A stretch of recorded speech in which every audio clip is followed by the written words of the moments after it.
各位朋友大家好，上次我哋試過用水劑滅火筒嚟去救油火，今日我哋做一個進階版，將水倒落一啲着緊火嘅煮食油上面，一齊睇下會點樣。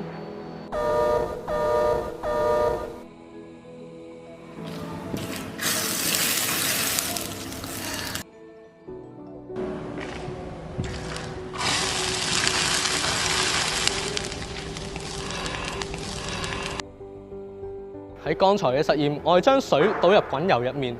但係水同油係溝唔埋嘅，再加上剛才嘅油密度比水低，所以喺倒入嘅一刻，油連同火就咁樣濺咗出嚟啦。想要正確咁撲滅油火，應該使用二氧化碳滅火筒、乾粉式滅火筒或者泡沫滅火筒，呢一啲全部都喺防火易網店有售。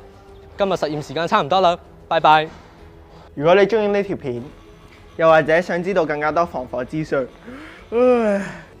就記得要 follow 我哋嘅 Instagram page @FireXFireHK， 同埋 subscribe 我哋嘅 YouTube channel。我哋會為你送上更多好笑又好睇嘅短片。防火易，保護家庭話咁易。